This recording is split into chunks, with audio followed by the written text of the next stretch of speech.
Hello everyone, welcome to sleepy classes. कैसे हैं आप लोग? होपफुली अच्छे होंगे। तो आज हम लोग कवर करेंगे 5 मिनट्स में एक बहुत ही इंपॉर्टेंट न्यूज़। और ये न्यूज़ क्या है कि नीति आयोग ने एक नया इंडेक्स लॉन्च किया है जिसका नाम है state energy and climate index. और इसका राउंड 1 जो है उन्होंने रिलीज़ किया कब? 11 अप्रैल 2022। इस इवेंट में जो है वाइस चेयरमैन जो कि राजीव कुमार है नीति आयोग के, वो प्रेजेंट थे।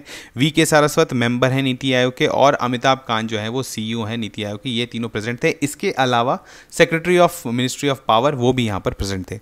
अब देखिए, कोई भी इंडेक्स होता है, जो भी इंडेक्स, कोई भी इंस्टीट्यूशन अगर इंडेक्स निकालती है तो सबसे पहले उसमें पैरामीटर्स बताती है कि इन सब पैरामीटर्स पे जो है हम स्टेट्स को रैंक करेंगे। तो यहाँ पर भी क्लियर कट 6 पैरामीटर्स है। एक एक करके हम लोग देखते हैं। फर्स्ट क्या है? That is discoms performance. Discom क्या होता है? Distribution companies. अगर आपने सुना होगा कि इलेक्ट्रिसिटी पहले प्रोड्यूस होता है, उसके बाद उसका डिस्ट्रीब्यूशन होता है। तो डिस्ट्रीब्यूशन जो करती है वो जनरली हर स्टेट्स में क्या होता है कि स्टेट एक अपना पब्लिक सेक्टर एंटरप्राइज बनाया था या अंडरटेकिंग एक कंपनी बनाया था, जिसको ये दे दिया जाता है, या बहुत टाइम SPV भी बनाया जाता है जो स्पेशल पर्पस व्हीकल होता है, उसको दे दिया जाता है कि आप जो है इलेक्ट्रिसिटी डिस्ट्रीब्यूट करने का काम करेंगे। अब ये कंपनीज कैसा परफॉर्म कर रही है, डेट रिडन तो नहीं है, ठीक है। तो इस बेसिस पर भी जो है स्टेट्स को रैंक किया जा रहा है। जिस स्टेट में डिस्कॉम्स अच्छा परफॉर्म कर रही होगी वहाँ पर जो है उनको अच्छा रैंकिंग मिला होगा, ठीक है। उसके बाद क्या है? Access, affordability and reliability of energy. Access क्या हुआ कि आप किन किन एरियाज़ में जो है वो इलेक्ट्रिसिटी पहुंचा रहे हैं। सिर्फ विलेजेस में, मतलब सिर्फ सिटीज़ में नहीं पहुंचा रहे हैं, आप विलेजेस में भी पहुंचा रहे हैं। उसके बाद क्या है? अफोर्डेबिलिटी। अफोर्डेबिलिटी में क्या हुआ? टैरिफ, आपका जो इलेक्ट्रिसिटी टैरिफ है वो क्या है।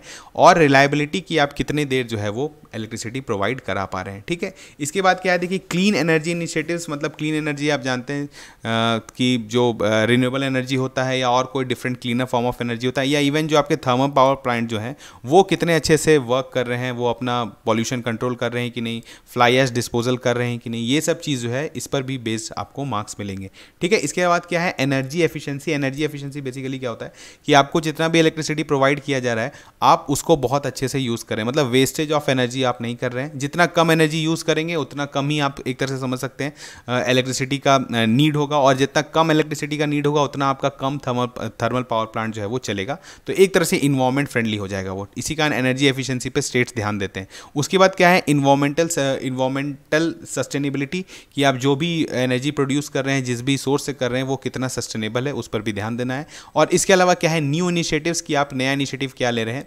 टुवर्ड्स रिन्यूएबल एनर्जी, ठीक है। तो ये 6 पैरामीटर्स हैं, और इस 6 पैरामीटर्स को फिर फर्दर डिवाइड किया गया है 27 इंडिकेटर्स में।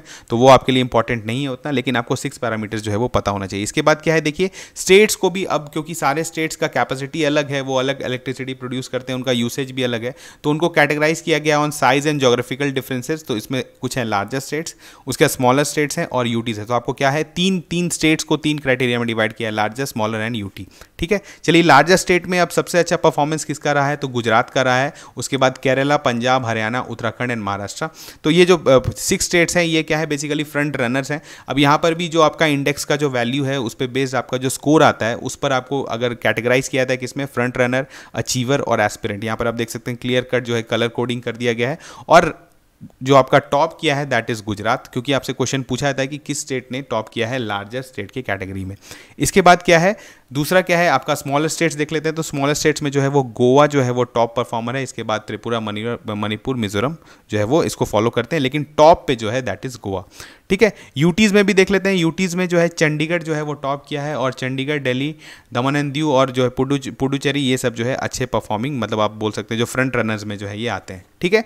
चलिए, अब जो है यहाँ पर ये इस इवेंट में भी जो है अमिताभ कांत जी ने भी बोला कि ऑलरेडी हमारे प्राइम मिनिस्टर जो है वो ग्लासगो में जो 26 कॉन्फ्रेंस ऑफ पार्टीज COP26 हुआ था, वहाँ पर उन्होंने एक बोल दिया था कि पंचामृता प्रॉमिस उन्होंने दे दिया था कि जिसके विद इन क्या करेगा India will get its non fossil energy capacity to 500 gigawatt, ठीक है। यहाँ पर यूनिट्स का ध्यान रखिए, 500 गीगावाट्स बाय 2030। इसके अलावा क्या है? India will meet 50% of its energy requirement till 2030 with renewable energy.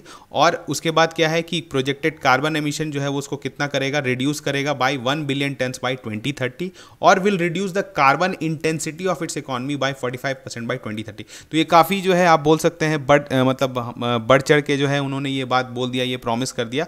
और इन सब को अचीव करने के लिए जो है ऑब्वियसली हम लोग को जो है काफ़ी इनिशिएटिव्स लेना पड़ेगा, और स्टेट का भी इसमें रोल काफ़ी इंपॉर्टेंट हो जाता है, क्योंकि जो स्टेट जो इलेक्ट्रिसिटी प्रोड्यूस होता है वो बहुत जो है उसमें मतलब स्टेट का से होता है, तो इसी कारण स्टेट्स का इन्वॉल्वमेंट भी जो है वो काफ़ी ज़रूरी हो जाता है। और ये लास्ट क्या है कि India will achieve net zero by 2070, तो ये काफ़ी एम्बिशियस गोल्स रखा गया है। इसके अलावा अगर आपको कमेंट सेक्शन में बताना है, आपके लिए एक क्वेश्चन है कि इंडिया का INDC क्या है। इसमें मतलब 3 INDCs जो है वो काफ़ी इंपॉर्टेंट है, वो आपको बताना है कमेंट सेक्शन में कि वो क्या है। और INDC क्या होता है? इंटेंडेड नेशनली डिटरमाइंड कंट्रीब्यूशन, जो कि जिसके बारे में आपको थोड़ा सा रिसर्च करने के लिए आपके लिए छोड़ देते हैं, और आप बताएंगे कि इंडिया का INDC जो है वो क्या है। ठीक है, तो चलिए मिलते हैं नेक्स्ट लेक्चर में, तब तक थैंक यू।